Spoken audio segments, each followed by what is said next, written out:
Yes, Roma wines taste better because only Roma selects from the world's greatest wine reserves for your pleasure. And now, Roma Wines, R-O-M-A. Roma Wines present Suspense. Tonight, Roma Wines bring you Miss Angela Lansbury in A Thing of Beauty, a suspense play produced, edited, and directed for Roma Wines by William Spear.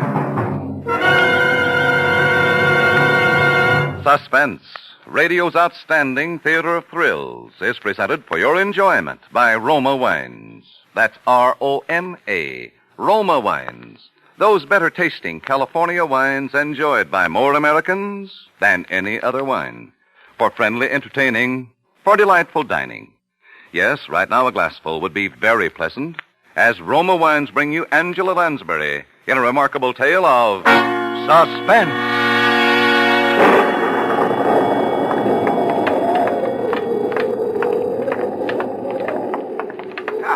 Now, if you will give me your arm. Yes, sir. Oh, thank you. I think we shall just miss the storm if we hurry. A rather somber place, isn't it? Well, it gives her seclusion, and that's all she's ever asked for since she came here. That and what little spiritual comfort I've been able to give her. How long ago was that, sir? That she came here, I mean. Oh, let me see. Oh, no, 9. 9 years ago in May. But it was long before that she left the stage. Oh, she was nearly 10 years in an institution, a mental disorder. Though it's not her mind was ever sick or I'm mistaken. They do say she's a bit on the eccentric side, though. Oh, you'll be her spiritual advisor yourself soon enough, when I've retired.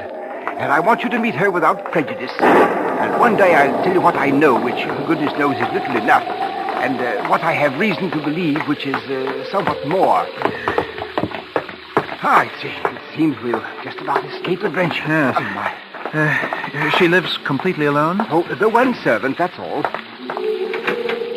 Oh, Father Benton. Ah, Suzette. This is my new curate, the Reverend Mr. Sedley. We're here to see Miss Tremaine. Well, does she know you are not alone? Oh, my good Suzette, I haven't any idea. But you might let us in out of the rain while you so inform her. But very well. Come in. Thank you. Thank you. If you will wait in the study, I will ask if Mademoiselle is able to see you. What in the world's got into the woman? She knows Miss Tremaine's been seeing me every fortnight at the same time for 9 years. Oh, there's a picture here. Is it of her? Probably. My word, she was a beauty. Oh, your father could have told you. Yes, she was a legend of 2 continents. It must have been a very tragic thing to make a woman like that shut herself away. Is it true, sir, that she sees no one but you? No one. As far as I know, she has never set foot outside this house in all the time she's been here. Nor has she ever had a single visitor beside myself. But why? Mademoiselle will see you now, Father. In her parlor, across the hall. Oh, thank you, Suzette.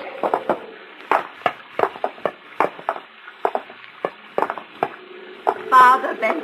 Hello. Come in. Thank you. I do hope you don't mind my receiving you in the dark, but I have a mortal dread of light during a storm. Oh, not at all, my dear. You'll find 2 quite comfortable chairs just there by the window, I think. Oh, thank you. Madeline, this is my new curate, Mr. Sedley. Oh, yes, Mr. Sedley. It's a great pleasure to meet the famous beauty, even in the dark. Yes, I suppose you've heard of my beauty, Mr. Sedley. You know, as you came in, I was looking at this little gold mirror. Engraved on the back are the words, "A thing of beauty is a joy forever." Keats. Yes, Oscar gave it to me. Oh? He said it was a magic mirror.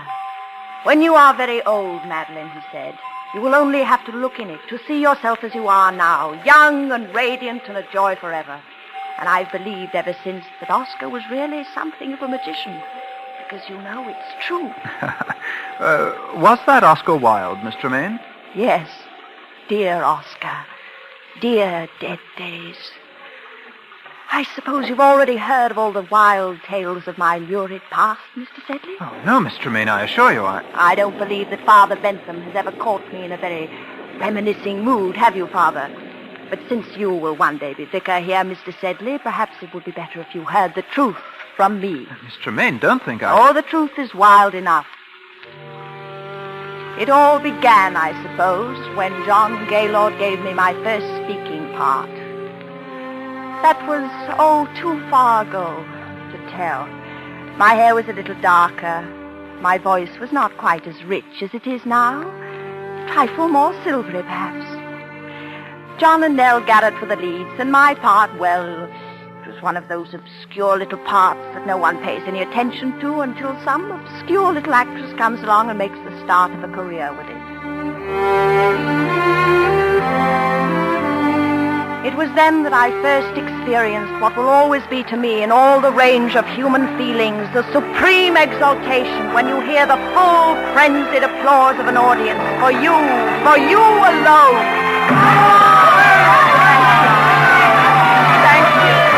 Thank you.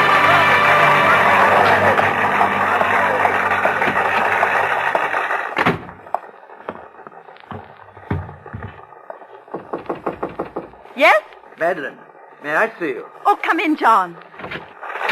Madeline, you are marvelous, simply marvelous. Thank you, John. Such a little fool. A fool? I've told you to play the part down, but it's getting worse and worse. Tonight she's absolutely furious. She's going to make trouble for you, Madeline. Trouble? What kind of trouble? Oh, you don't know Nellie Garrett. But I know my audience, don't I? Oh, Madeline, you're so young and foolish and so beautiful. Why, thank you, John. So terribly beautiful. Oh, John, you're leading up to it again, aren't you? Oh, Madeline, this play isn't going to last forever. Even you can't keep it alive much longer. My dear, why don't we make plans together now? We could have our own company. As the great John Gaylord and Mrs. Gaylord? No, of course not. Why, in a couple of years, you'll be as famous in your own right as Nell Garrett herself. Perhaps I don't want to wait a couple of years. Besides, John, I don't love you. Oh, well, do you love anyone? No, but when I marry, it will be an up-and-coming young member of Parliament like you. You're in for it now, Madeline. Right away. So there you are, my fine. Now go easy, Miss Garrett. She's meant no harm. No harm indeed. She has merely ruined my entire last act curtain for 29 consecutive performances, hoisting her skirts clear above the ankle, ogling the stalls like a music hall Gretchen. It's only because it's that kind of a part. Oh, is it indeed? Well, as long as I play the leads in this company, I will not have my best speech in the whole play utterly ruined by rowdy applause for the gutter antics of a half-baked ingenue. Oh, Nell, please, you're making a fool of yourself. And while we're on the subject, Mr. Gaylord, there are a few points I should like to discuss with you. When you help Miss Tremaine down from the swing in the second act, there's no need for you to keep your arm around her during the entire remainder of the scene. I'll admit that she appears ready to swoon at any moment. But one peep show performance is quite enough for an evening in Drury Lane. Well, really, Miss Garrett, if you can no longer hold either your audiences or your lovers... You cheat! Nell! Well, that's really my I'll kill you for that, Nell Garrett. If I die for it, I'll kill you.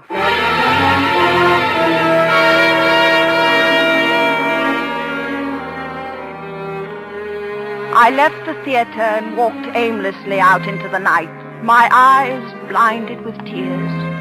Young, yes, foolish as I was, I believe my poor little heart was truly broken.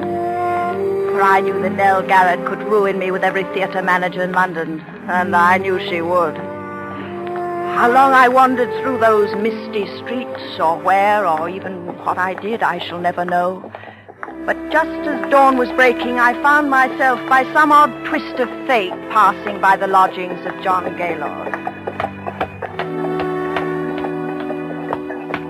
On a sudden impulse, I climbed the steps to his door. Yes? Madeline. Hello, John. My darling, did anyone see you? See me? Come in.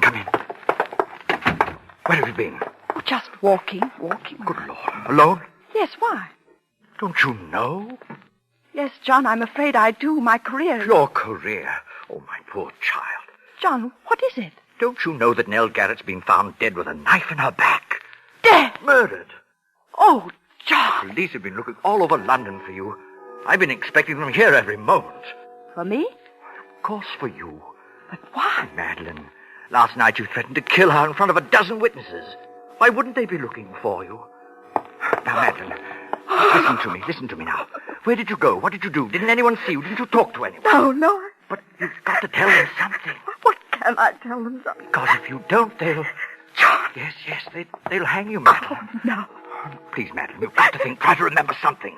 Oh, I'm so alone. If only I had a friend. I have got a friend, Madeline. I'm your friend, believe me. Someone who loved me enough to at least say they were with me. Oh. Who is it? Inspector Tullis, Scotland Yard. Madeline, in there, quickly, the bedroom. John, don't worry, I'll tell him something. Hurry. I'm coming. I'm sorry to rouse you at this early hour, Quite sir. all right, sir. Come in. You are Mr. John Gaylord? Yes? Of the Queen's Players Company, Drury Lane? Yes? Can you tell me, Mr. Gaylord, anything of the whereabouts of Miss Madeline Tremaine? Madeline Tremaine? Yes. Why, Did you call me, darling? Oh, excuse me. Who is this lady, Mr. Gaylord? Well, who are you? I'm from the police, madam. Police? There's been a murder. Miss Nell Garrett of the Queen's Company was found stabbed in her home last night. Nell Garrett? Yes. You know her? Why, of course this is... I'm afraid, madam, that I shall have to ask you for your name. I am Madeline Tremaine. I'm so sorry that you find me somewhat in disarray. Miss Tremaine, I'm afraid I shall also have to ask you to account for your whereabouts after you left the theater last night. Very well. Mr. Gaylord can account for my whereabouts. Well, Mr. Gaylord? Why, You see, Inspector, it's rather a delicate matter. Because since I left the theater last night, I've been here. Is that true, Mr. Gaylord? Yes, quite true, Inspector. I see. Is that satisfactory, Inspector? Yes, yes. Well, I don't think I need trouble you any further, for the moment. I quite understand your position, Inspector. It's a terrible, terrible thing. Yes. Well, good day to you. Good day, sir. Oh, Madeline. Yes, John? Madeline, you shouldn't have done it.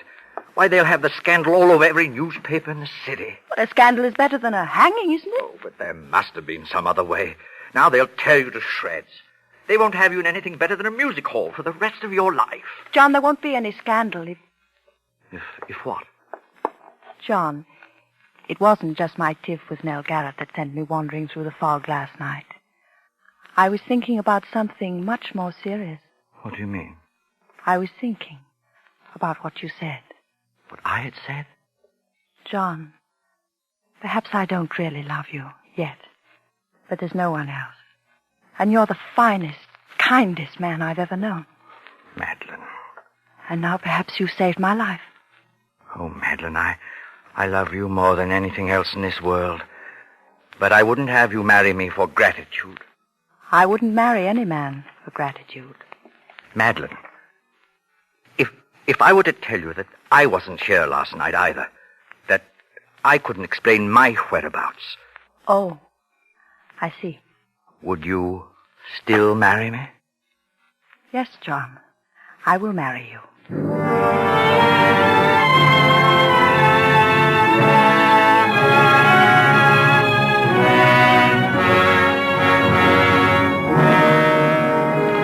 For suspense, Roma Wines are bringing you Angela Lansbury in A Thing of Beauty.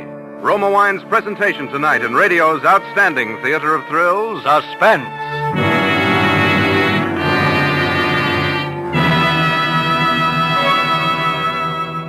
Between the acts of suspense, this is Truman Bradley for Roma Wines.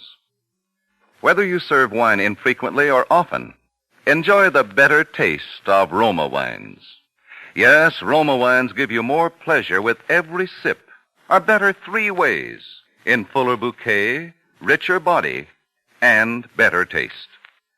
To bring you better tasting wine, Roma begins with California's choicest grapes. Then, with ancient skill and wine-making resources unmatched in America, Roma master vintners guide this grape treasure unhurriedly to tempting taste perfection. These choice wines are then placed with mellow Roma wines of years before, and from these reserves, the world's greatest reserves of fine wines, Roma later selects for your pleasure. This holiday weekend, enjoy rich Roma California port or Tokay. Serve after dinner or in a tall glass with ice and soda as a refreshing warm weather cooler. Served any way, Roma tastes better. That's why more Americans enjoy Roma than any other wine. That's R-O-M-A, Roma. Your best buy in good taste. And now Roma Wines bring back to our Hollywood soundstage Miss Angela Lansbury, who as Madeline Tremaine resumes the recital of her brilliant and stormy career. It is a tale told to two clergymen in a darkened room. A tale well calculated to keep them and you in suspense.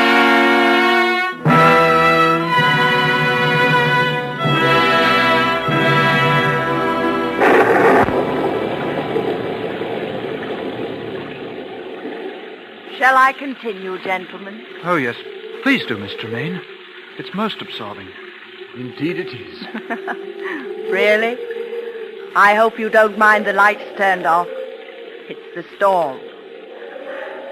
I suppose I am a sort of an elemental creature, but I always love to sit here and have it dark when it's stormy outside. Not at all. Well, then, our marriage was a very happy one. Perhaps not entirely in the high tradition of grand passion, but a thoroughly comfortable, civilized relationship. Until something happened which is so often a tragic feature of wedded life between two stage personalities. You see, for the first 2 seasons, John and I always played together. And then managers began to ask for me alone. What could I do? I was young, just reaching the peak of my career. John was past his prime and popularity, and so at last he had no longer even tried to have a career, but lived along on false hopes and idle dreams and tiresome reminiscences, and, well, took up those little hobbies to pass the time away. Grew a little stout. It was very difficult for both of us. And then, for me, came the time and opportunity that every actress dreams of.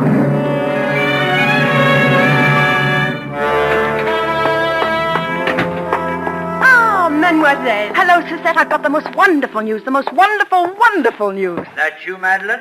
I'll tell you all about it later. Oui, mademoiselle. Yes, John? Come in here a moment. I want to show you something. Where are you? I'm in here in the den. Oh, good heavens. Now what? I thought I'd keep it a secret until I had my first exhibit, but I couldn't wait. I've taken up etching. Etching? Yes. Look, here. What's that? You? What? Well, it's only the copper plate, of course. You see, the whole principle of etching is... Oh, Madeline, look out. What's the matter? You almost knocked over that vat of nitric acid. One drop of that on your beautiful white skin would burn a hole right through you. Well, if you must have that sort of thing around, darling. Well, of course, that's the whole thing. You see, the sketch simply scrapes the wax off the copper plate. Then you drop it in the acid. Well, that's very interesting, darling, but... Oh, yes. Well, tell me, what happened in town? Anything? Anything. Everything. Some plans, eh? Anyone ask for me? Oh, yes, everyone asked for you, John. I told them you were well. No, I mean, well, I thought there might be a couple of decent plays for a change. I might consider something. Yes. John, darling, how are you on Romeo? Romeo? Yes, you see, Maxwell has finally asked me to do a Shakespeare repertory. And high time, by the way. I'm starting in Romeo and Juliet, and I needed... Madeline, why didn't you tell me Romeo? We'll be a sensation. It's just the very thing I need. I know. To... Now, John... I can do it all right. I take off a little weight, brush up in the lines. I've done it before, you know. I know. John, darling. Madeline. Oh, you're the dearest wife and the best friend a man ever had. You know, lately I've actually wondered sometimes if you might not think I wasn't... Oh, my darling. I know, John, but don't count too heavily on this. I'm not quite sure yet that things will work out. Work out? How else can they work out but perfectly? Very well. I'd like to begin reading here at home first, tomorrow evening.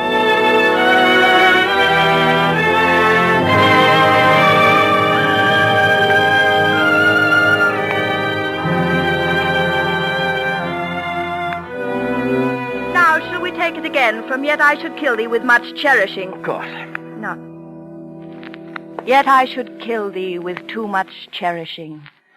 Good night, good night. Parting is such sweet sorrow that I shall say good night till it be morrow. Sleep dwell upon thine eyes, peace in thy breast. Would I were sleep and peace, so sweet to rest. Yes. Yes, but you see, on those last, you should really already be moving off the stage. You don't want to make too much of them. After all, the scene really ends when Juliet leaves the balcony. I know, but you can't just throw them away, Madeline, dear. Those are very famous lines. Yes, but, John, we mustn't think so much in terms of lines as of performance. Pardon, mademoiselle. Yes, Suzette. Monsieur Alexandre Duncan is here. Oh, yes, show him in. Oui, mademoiselle. Alan Duncan, what's that young ham coming around for?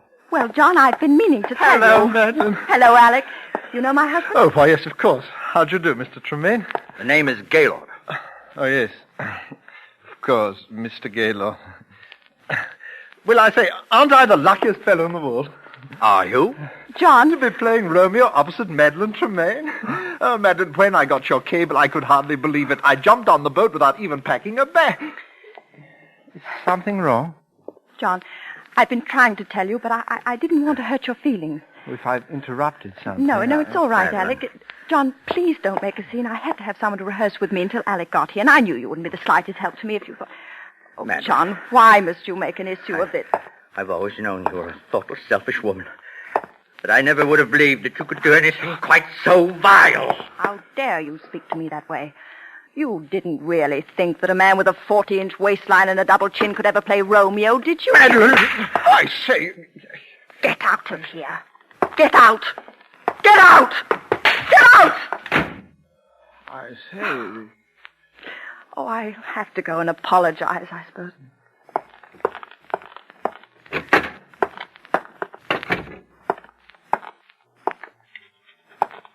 John, I want to talk to you. John? Madeline, be careful of that acid. Acid? Oh, John, I'm terribly sorry for what I said. It was beastly of me, and Oh, it's quite all right, Madeline. Oh, John, I knew you'd see it that way when you came to think. Yes, because you see, I am going to play Romeo.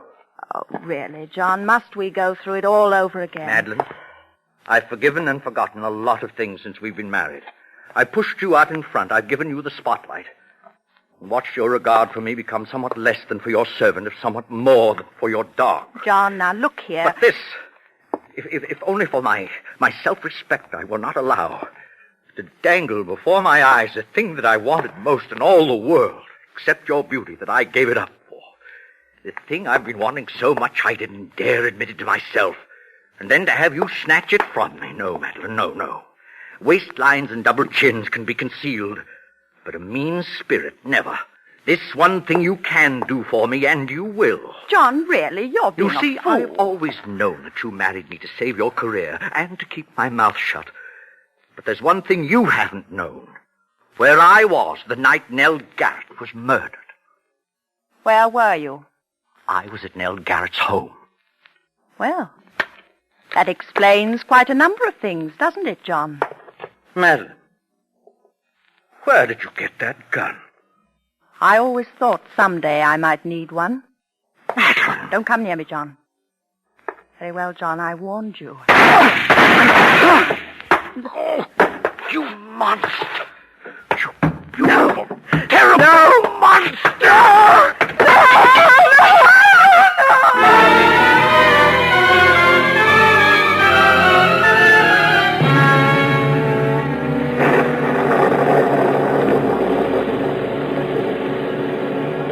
You see, as he sank to the floor, he hurled the bowl of acid in my face.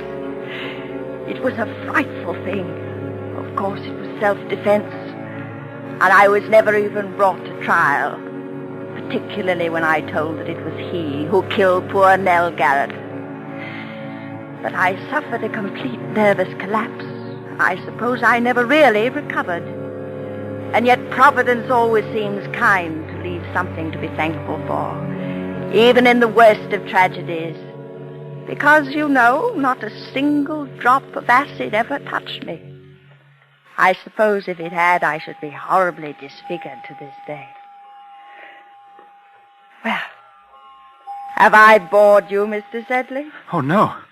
Oh, no, Miss Tremaine. Goodness gracious. Well, Madeline, the storm is almost over. I think we'd best push on. Must you? Well, excuse me for just a moment. Oh, of course, my dear.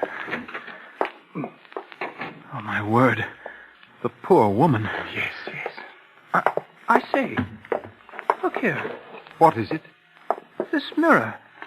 It's It's not a mirror at all. It has a picture pasted in it. The photograph that's in the study. Oh, poor Madeline. Father Bentham, Mademoiselle would like to speak with you a moment before you go. Oh, yes, of course. Very well. I'll only be a moment, Sedley. This way, Father. Thank you. Ah, Father. Well, Madeline? You may turn the lights on, Suzette, as you go. Oui, Mademoiselle. So that is your young curate, Father Bentham. Yes. Do you like him? He seems like a dear boy, but But what, Madeline?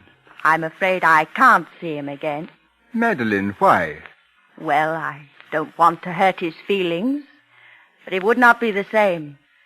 You have been my only true friend in all these years, and when you are gone, I would rather be alone again. I'm sorry, sir, but Mrs. Stotz is outside. Her little girl is dying, and when she heard you were here, she... Go away. Madeline! What? Go away. Go both. Come, sir. Go away. Go away. Good Lord. Poor Madeline. It was too much for her. Yes. Oh, she killed them both, of course. The woman and her husband. I think I always must have known it. All these years, she's lived a lie. Oh, yes, but that's not the lie that's hurt her. It was the acid. Acid? Didn't you see her face, sir? You forget, my boy, that I am blind. She has no face.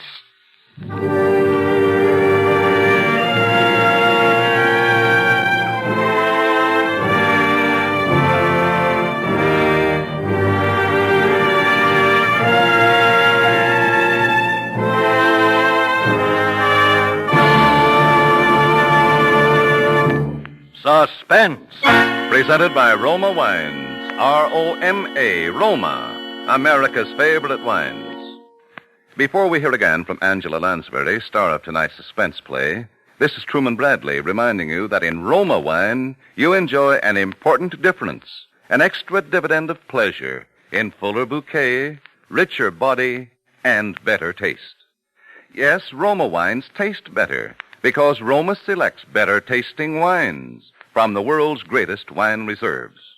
Discover for yourself why more Americans enjoy Roma than any other wine. This weekend, serve Roma California Burgundy or Sauterne with dinner. You'll agree that Roma is a premium wine in everything but price. And now, Angela Lansbury. Hello. I've had many a thrill myself listening to Suspense, and I hope we were able to send a few chills up and down your spines tonight. I'm sure next week's program will, when Roma Wines bring you Hume Cronin in Make Mad the Guilty. It's a real thriller, so don't miss it. Good night. Angela Lansbury appeared through arrangement with Metro-Goldwyn-Mayer, producers of High Barbaree, starring Van Johnson and June Allison. Tonight's suspense play was written by Robert Richards from an original story by Elizabeth Heaston Heisch. Next Thursday, same time, you will hear Mr. Hume Cronin as star of Suspense. Produced and directed by William Spear for the Roma Wine Company of Fresno, California.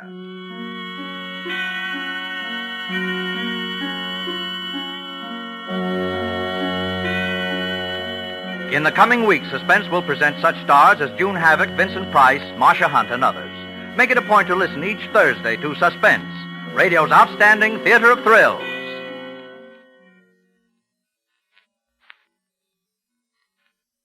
A famous name presents a great experience in taste luxury. C-R-E-S-T-A? B-L-A-N-C-A. Cresta Blanca. Cresta Blanca. Yes, for the most discriminating, Cresta Blanca offers two rare California sherries, Dry Watch and Triple Cream. Compare Cresta Blanca Dry Watch and Triple Cream with the world's finest sherries, regardless of price. You'll find Cresta Blanca Dry Watch and Triple Cream unequaled in America, unsurpassed anywhere. Shenley's Cresta Blanca Wine Company, Livermore, California. Listen to Suspense next week, same time, same station.